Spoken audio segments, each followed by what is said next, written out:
Hey guys, welcome back to the fanfic reread project. In this episode, we are going to be reading my fanfic version of The Dark Knight. So, unlike Batman Begins and unlike The Dark Knight Rises, which we will be reading next, this story was cut down to be very, very short. The reason for this, and I said I would explain this in the final episode of Batman Begins, is because I thought, for all intents and purposes, that The Dark Knight, story wise, was basically going to be the same. The only things that I knew for sure would be different were some character beats with Bruce, and I didn't think it was worth it to write the entire story if those were the only things that were different. So instead, I just handpicked a bunch of relevant chapters and use those as a way to tell that story, while of course implying that the rest of the Dark Knight has happened.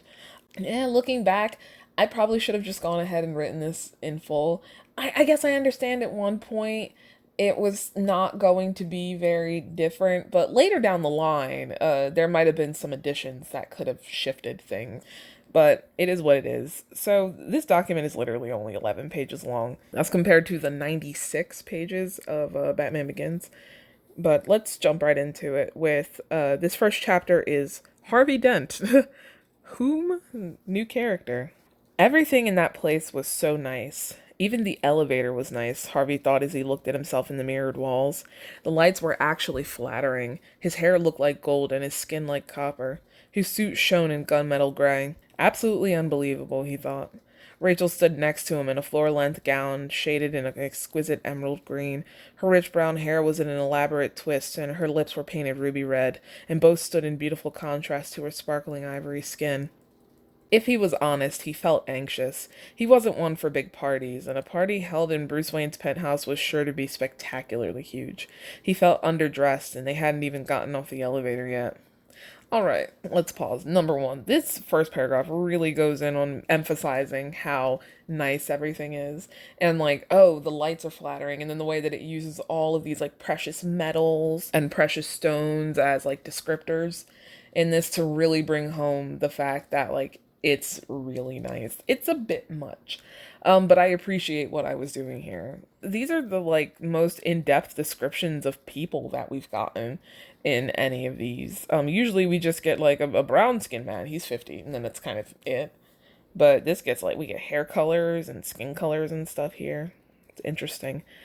Also, I love how immediately we fall back into like my 2013 speech or I guess writing patterns here with if he was being honest. I don't even like spectacularly huge felt very like of the time. Don't tell me you're nervous, she said playfully. He smiled sheepishly. The elevator finally stopped and the silver doors slid open. The place they stepped into looked like a palace. Silver chandeliers hung from the ceilings, sparkling crystals dripping from their thin arms. Two of the walls were windows, and they provided a view out on the entire city. The fourth sparkled in a white marble that matched the floors. Flowers of all sorts burst from the centerpieces that dotted the room. Harvey went tense. The room was intimidatingly beautiful. Now I've seen it all, Rachel said with a grin. Harvey Dent, scourge of the underworld, scared stiff by the trust fund brigade. Her eye darted off in the direction of the crowd.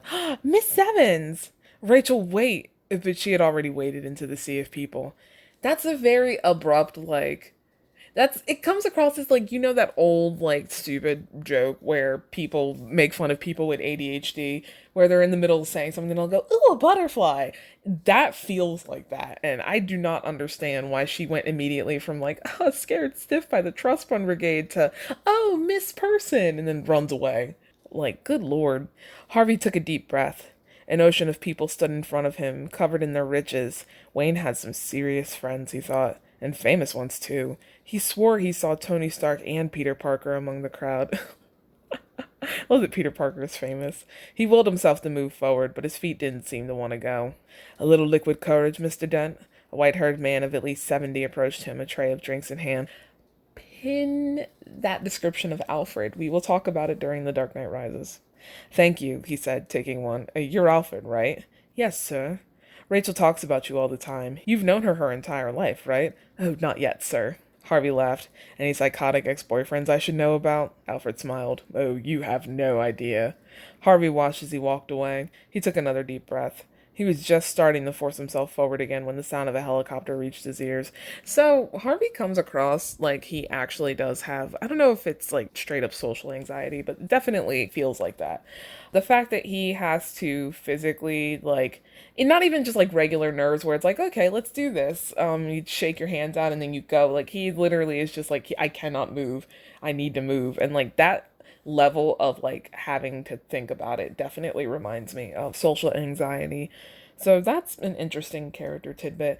Honestly, like, this is another reason why I feel like I should have just gone ahead and written The Dark Knight. Because Harvey as a character, this is the only time we ever see him before he dies.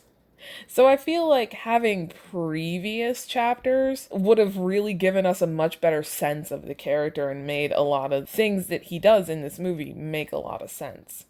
But anyway, I guess. Beyond the glass wall, a chopper landed on the roof. Harvey finally felt himself move forward. He knew who it was, but he kept walking through the sea of people to see it with his own eyes.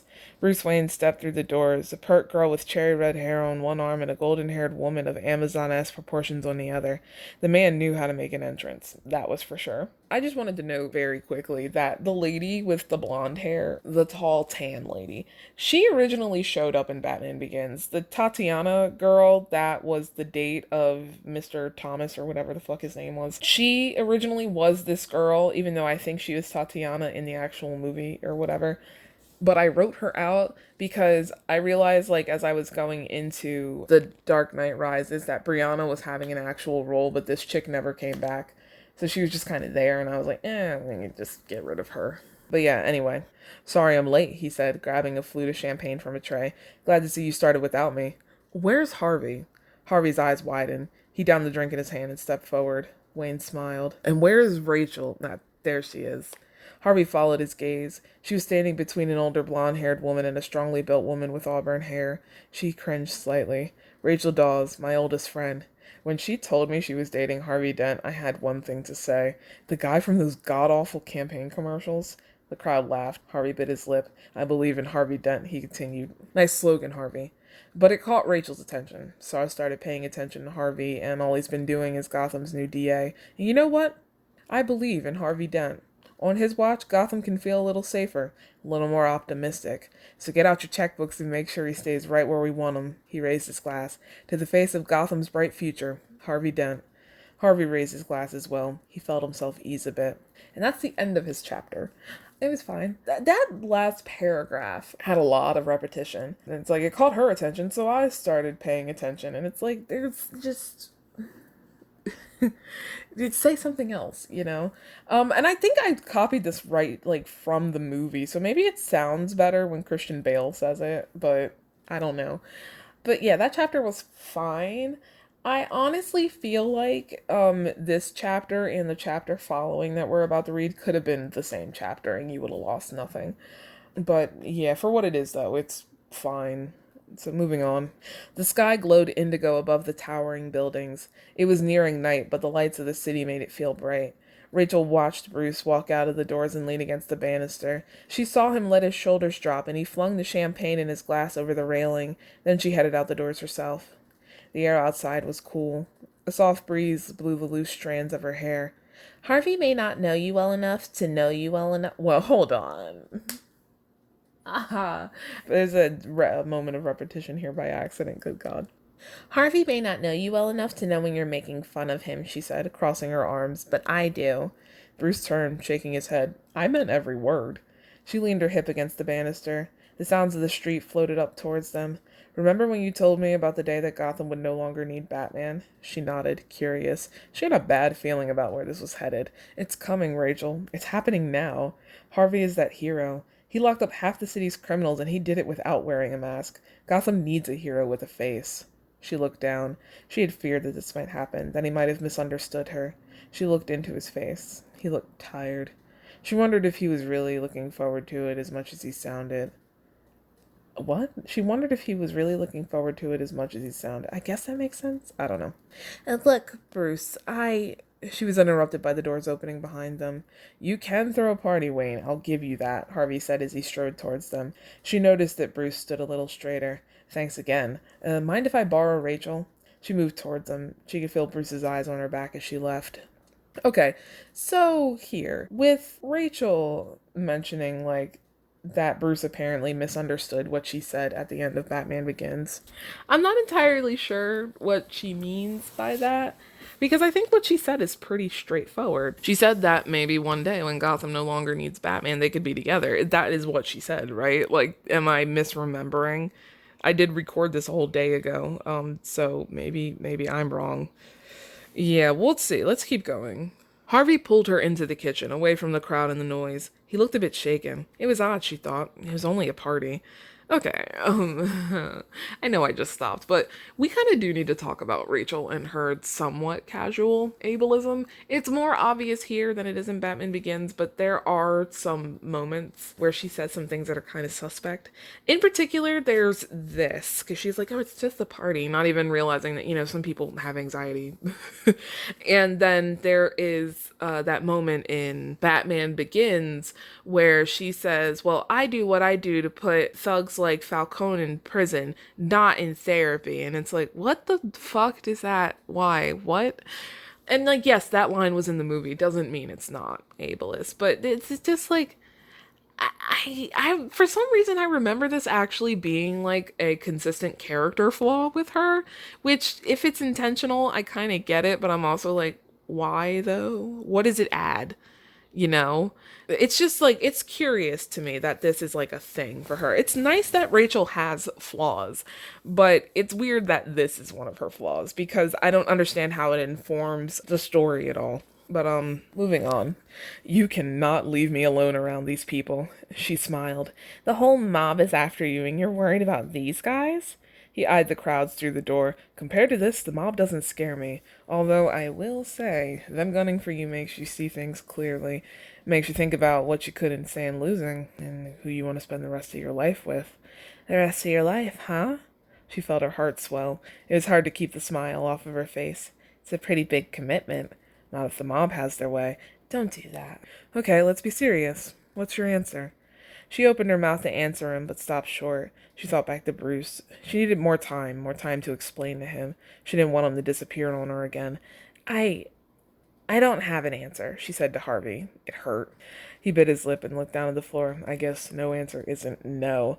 I'm sorry, Harvey. I just need more time. It's him, isn't it? Wayne? Come on, Rachel.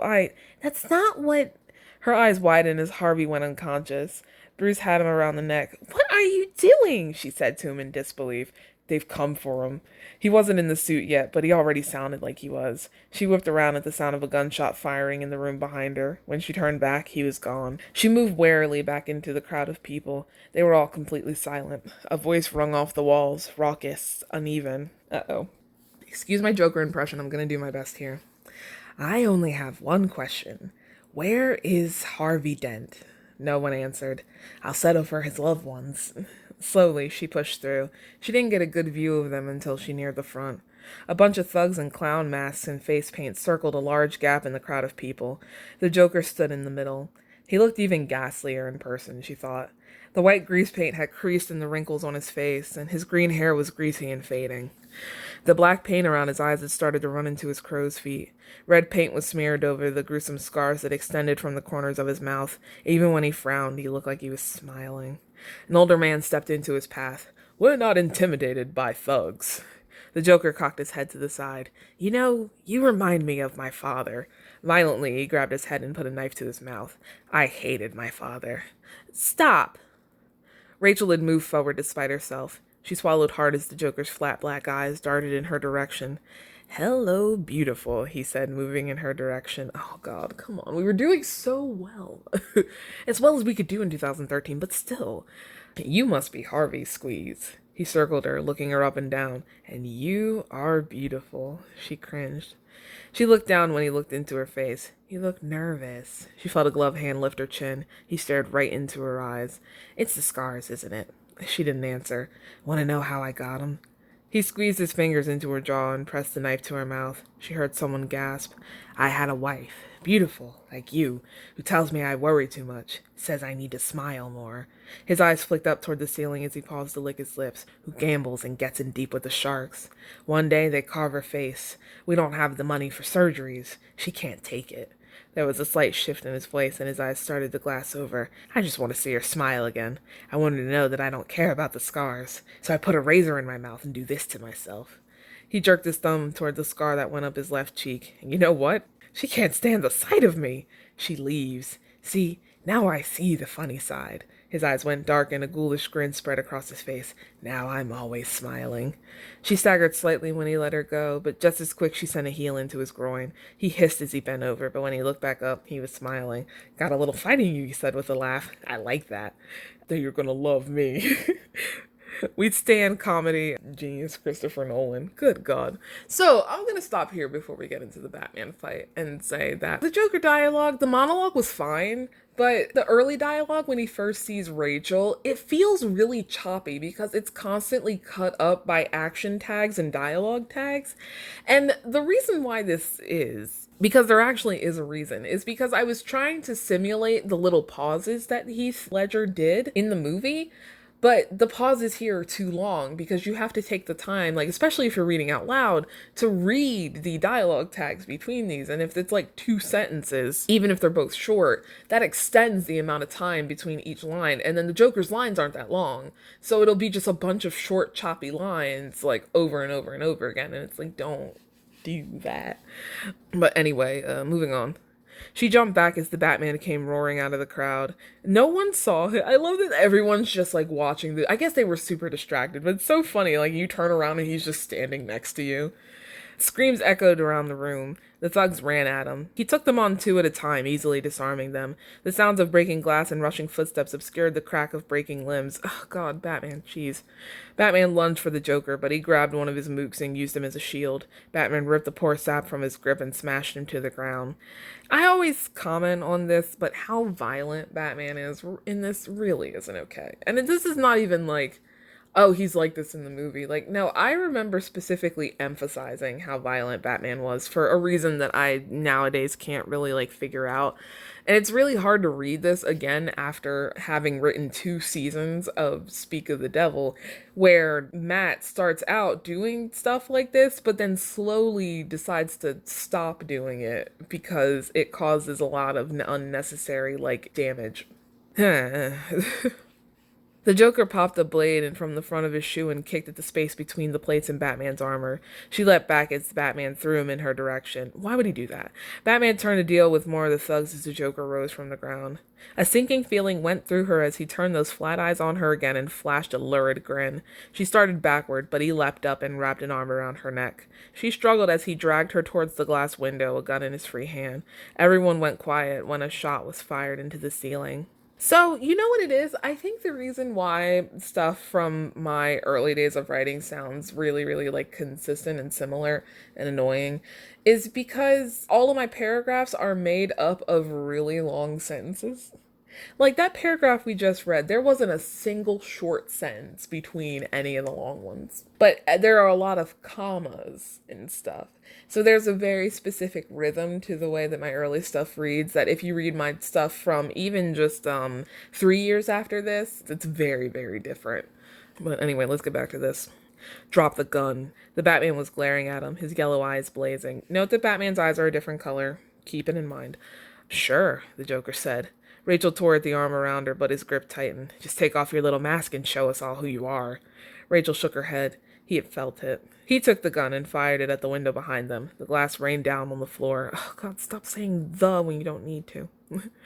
He removed his arm from her neck, but only to grab her hard... What? Onto her arm.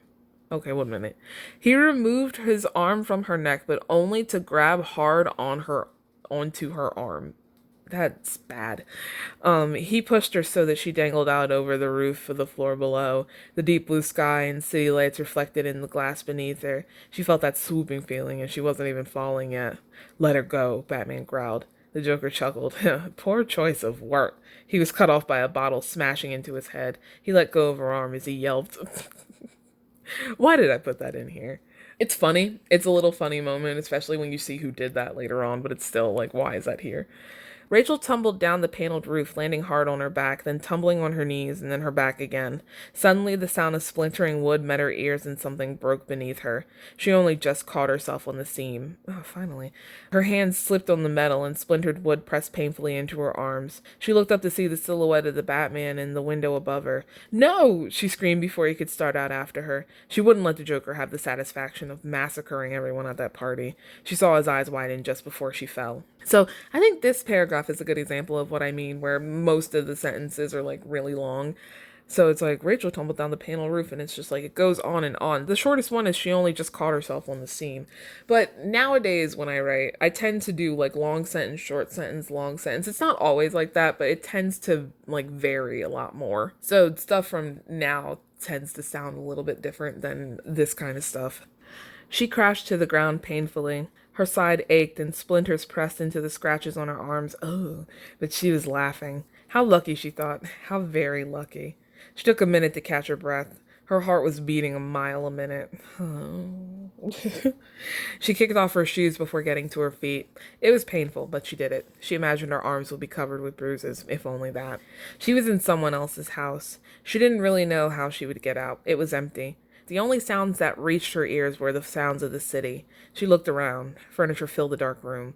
There was a table by the glass wall that looked out over the streets. They weren't nearly as tall as the ones in Bruce's house. She would have to climb back out onto the roof. They weren't nearly as tall as the ones in Bruce's house. It should say the windows weren't as tall. I think it's referring to, like, the glass wall.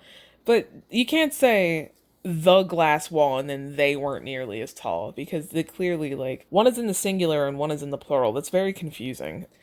She climbed on the surface. The hole that she had fallen through was a bit farther away than she would have liked. She took a deep breath and then jumped. She grabbed onto the window seam and pulled herself up quickly, trying to do it before she could feel the pain. She didn't dare try to stand. Instead, she attempted to get to her knees. She began to slide. She hiked up her dress above her knees with one hand, the other firmly placed on the roof. She crawled back towards the window on her hands and knees. Why is the word knees used 3 times in the space of 3 sentences? The fuck? The cuts on her hands forced her to go slowly. Her knees rubbed uncomfortably against the glass. She had to dig her hands into the seams between the panes to pull herself along. Her skin became slippery as she began to sweat. The cool night did nothing for her. She felt one of her knees slip from under her and clawed at the seam above her. It pushed painfully against her nails. Yeah. You remember what I mentioned in Batman Begins? In Gordon's final chapter, Gordon is supposed to be pulling off, like, not like action, but he's like driving the Batmobile and stuff, and yet somehow everything takes him forever. That's kind of how I felt reading that last paragraph. Or the last few paragraphs, actually. But at least it didn't last as long. Like, that was 90% of the chapter in the other one. But moving on. When she finally reached the window again, she collapsed onto the ground. She didn't care about the glass on the floor. She was too relieved to. She watched the shards of glass near her mouth cloud from her quick breaths. The ache settled deep into her joints. You know what's really interesting? There is a moment, I think it's in Profs 2.0, but don't quote me, where the Arya character flops on the ground and then watches the dust on her carpet puff up as she exhales, and it really reminds me of that moment. I think those 2 moments were inspired by each other, because I was writing Profs 2.0 simultaneously while I was writing this in The Dark Knight Rises. But moving on. Are you all right? She looked up to see the Batman crouched beside her. His voice held an odd tone of worry and amusement. "I'm fine," she breathed out. He extended a hand and she pulled herself off the ground. He moved toward the window. "Where are you going?" she asked him. He didn't answer. The sound of other voices reached her ears. She looked to see Alfred tending to a wound on Mary Jane's arm. The broken neck of a bottle was still clutched in her hands. Haha, see what I mean? The door of the kitchen burst open and Harvey stepped out, breathing heavily. To her surprise, Batman was still there when she turned back. Oh, that was cute. She watched as he stooped down to pick up a crushed flower from the ground, bright pink and trumpet-shaped. He examined it as he stepped through the window and walked to the edge of the roof. The sound of police sirens floated up through the window. She felt Harvey behind her. "Oh, where's he going?" he asked. She shrugged. They both watched him glide off into the night. He was still holding that flower. And that is the end of that. So that chapter was definitely more eventful than Harvey's. And actually, that Rachel chapter takes up almost half of the document, which is pretty interesting. But like I said, The events from the previous chapter could have easily just been part of this chapter and you would have lost nothing, because that chapter is the one chapter that doesn't add anything to the arc that I am trying to bridge between Batman Begins and The Dark Knight Rises. Anyway, this Rachel chapter was, I don't really know. There are some things that I like that it was trying to do, but the way it did it was kind of like, eh. The fact that Rachel didn't fall off the roof, but instead fell into somebody else's house because they conveniently were doing construction on like their pool room or some such nonsense is fine. I don't really like that the story lampshaded it, but I understand why I did it back then because, haha, see? It's not a big thing now, obviously, but it was kind of a big thing back in the day that people would point out that the scene where Rachel falls from the roof and then Batman slides down to get her and uses like one of his wings to slow the fall and they land on a car. A lot of people like to point out the fact that they both would have died from that. At the very least, Rachel would have. So I decided to just like completely avoid the issue entirely. Also, the fact that Batman jumps out of a window to save Rachel when there are a bunch of people in a room with the Joker. And then other people are like explaining it away, like, oh, well, the Joker thought that Batman was Harvey and that's who he was looking for, so he just left, even though that's kind of like, what? So I tried to kill two birds with one stone by having Rachel not fall off the roof at all and get into a situation that she could get herself out of, so Batman could be in the room and take care of everything and then the Joker can just escape, I guess. Again, like I said, it's fine because it's nice to see Rachel getting herself out of a situation. But again, the way that it was written was kind of like, it just felt like it took forever for no reason. And like, I understand that I'm trying to show the characters thinking about things and then also trying to show how grueling it is for her to try and do this. I get that. But it was boring as hell, which took away from other parts of the chapter because I found like the Joker's like monologue to be super engaging. Of course, I didn't write that, but that moment when she sort of quote unquote confronted him was kind of interesting. And even the moment where he had her over the window and stuff was pretty good. The fight scenes didn't even bother me that much. Like, I'm very back and forth on this chapter, but yeah, let's move on. So the next chapter is also Rachel, which is a first. We usually don't have repeating POV chapters for a character who isn't Bruce, but I don't think this is the last of them. I think there's at least one in The Dark Knight Rises, but moving on. The windows in Bruce's bedroom offered a view over most of the western part of Gotham City. It should be the eastern part of Gotham City. Or at least I think so. 1 minute. Rachel could see everything from bridges that led onto the island in the north to the Hurricane District in the south, out into the bay and the small islands that separated it from the sea. Yes, it should be eastern. His room was reflected softly in the glass in shades of gold and black, save for the vase of pale pink roses on his bedside table. Pin the flowers. Actually, I should have mentioned that before we moved on to this chapter. This story brings up flowers a lot, but keep it in there. I'll try and remember to talk about it at the end.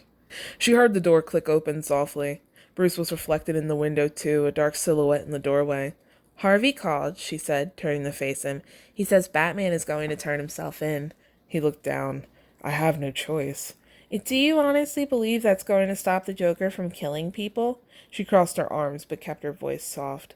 Maybe not, but I've got enough blood on my hands. I've seen what I'd have to become to stop someone like him. She knew, too, but she was doubtful. He stepped toward her. You told me that if the day came when I was finished, she didn't even let him finish. Bruce, I know what I said, but you can't make me your hope for a normal life. If she was honest, she didn't even know if that was what he really wanted. I have my own life to worry about, and Harvey... He looked down, but he nodded. I know, but did you mean it? What, about the old Bruce coming back? She paused, thinking. At the time, she meant every word, but now she wasn't sure. The boy she grew up with might well have been dead. She missed him, but maybe it was for the better. That despondent, bitter boy deserved the peace of a final rest, and it was no use trying to rouse the dead. Well, that's kind of poignant. I like that. She didn't know if Bruce had realized this himself, and he did not take loss easily. Why is that not a contraction? She knew that well. Ultimately, she just shrugged.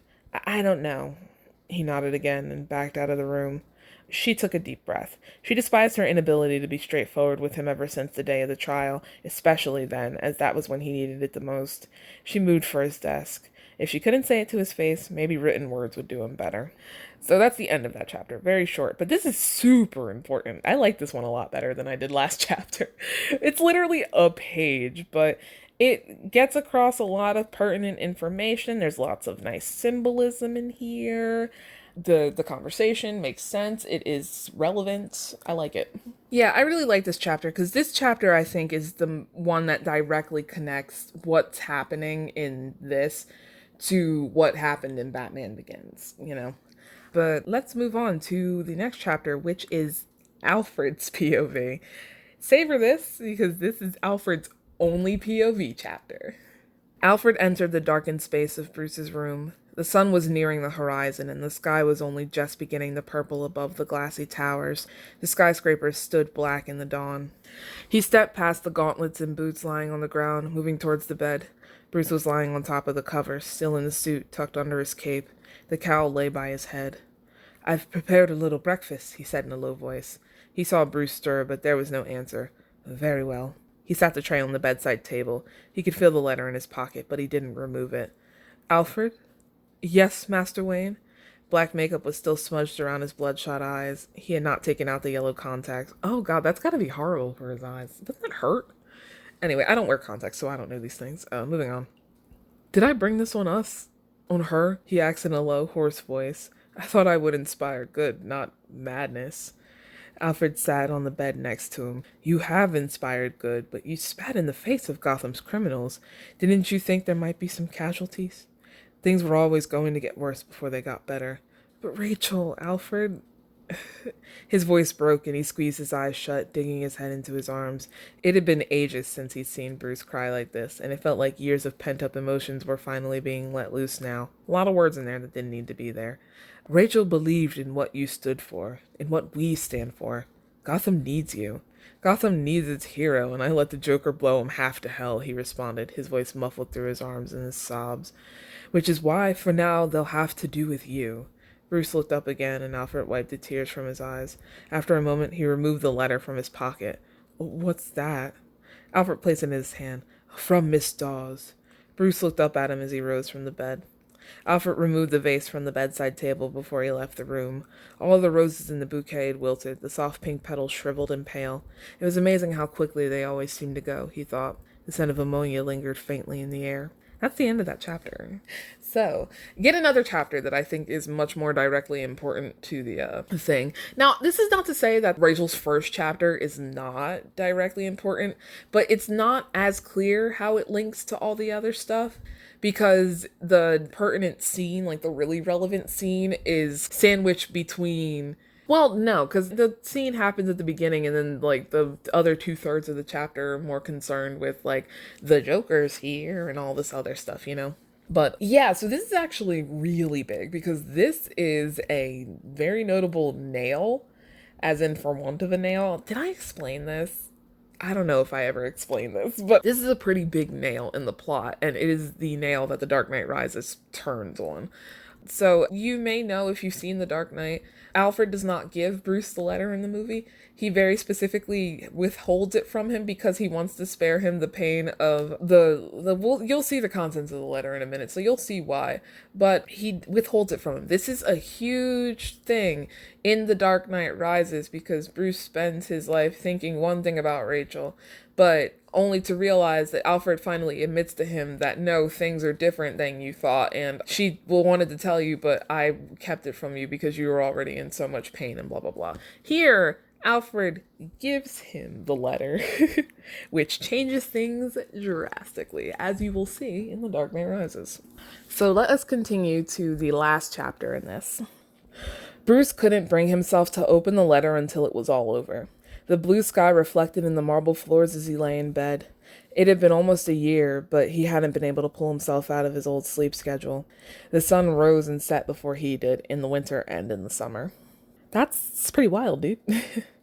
He was clutching it in his hand when he woke. It wasn't the first time. He always took it out, meaning to finally read it, but then he couldn't. Something made him read it that day. It had been exactly a year since their passing. You know, the fact that it had been a year since their passing, significant. I wish I had been much more specific with the dates, because that's kind of important in The Dark Knight Rises when all of this shit takes place. But I never come right out and say, oh, it's such and such month and stuff. But like, we'll talk about it more when we get to The Dark Knight Rises, but like, I wish I had been more specific. His name was written on the front in Rachel's small cursive handwriting. The ink had been smudged slightly, and light fingerprints littered the paper, his own. The letter itself was pristine. Dear Bruce, I need to be honest and clear. I'm going to marry Harvey Dent. I love him, and I want to spend the rest of my life with him. I know I said that one day Gotham might no longer need Batman, and that the old Bruce might come back when that day came. But the thing is, after the ellipsis, the handwriting turned to print. The lines began to slant. He could almost hear her sigh in the paragraph break. I said I would be honest, and I will be. I meant what I said when I told you that the cowl was your true face, and I don't think there will come a day when you won't need it anymore. I don't know if I want it to, and if I'm completely and brutally honest, I don't know if you want it to, even though you say you do. I could still be wrong. Whether I am or not, I'll still be here, but as your friend. Love now and always, Rachel. He folded it again and placed it in the drawer of his bedside table. He didn't rise from the bed. Instead, he found himself gazing at the flowers on the nightstand.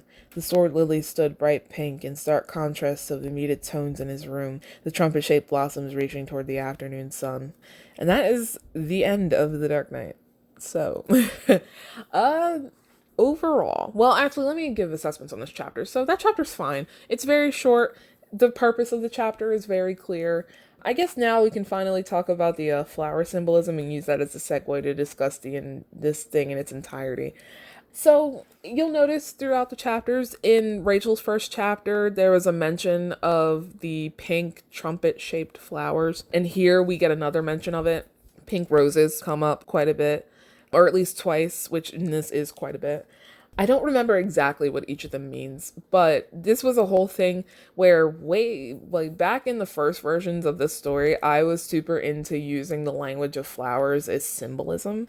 So I would take basically certain flowers, look up their meanings, and then put them in the book and then use that as symbolism for something that was happening. If you don't know, the language of flowers is kind of what it says on the tin. It's basically, I think, like a Victorian era thing. It might have existed before that, or different versions of it exist in different places in different times. But it's basically like people would take flowers and you would like make certain flower arrangements, and each flower means a different thing, so you could like send messages with it. The sword lilies, if I'm remembering correctly, were symbolizing strength. And then the pink roses, because all roses represent love, but different colors represent different kinds of love. And I think pink stood for like, I don't know if it was infatuation or like innocent. It's some type of love that isn't like true deep love. You know, so the reason why Alfred remarks on the fact that the pink roses always seem to fade very quickly, that's symbolic. The fact that the sword lily is reaching toward the sun at the end, that's symbolic even if you don't know what that means. Like, clearly there's something with that. And I do like that. It was a lot heavier in the old versions of the entire series. It showed up in both Batman Begins and The Dark Knight Rises, but it was kind of written out of the other two. And I meant to get around to it and write it out of this. But again, like I said, I never edited this after I did the first few drafts. I think the one real remnant of it is the Comet Orchid that was mentioned in Batman Begins, because it's going to come back in The Dark Knight Rises. You'll see how. So the segue to, let's talk about this entire thing. So I'm finding it hard to give a full-on assessment because my feelings about each chapter are kind of like all over the place. Like, on one hand, there's chapters like Rachel's second chapter, which I thought was actually pretty good. This final chapter was fine. Alfred's chapter was all right. But then there's like the first chapter, which I feel is like completely pointless. And then Rachel's first chapter, which has moments, but overall I don't really like that much. I guess my general consensus is that it's fine. I remember once reading through this. I don't remember if it was the last time I attempted to record for this, or if it was the fanfic live tweet. whichever time it was, I kind of came to the conclusion that the content of this story is much stronger than the vehicle used to carry said content. I agree still.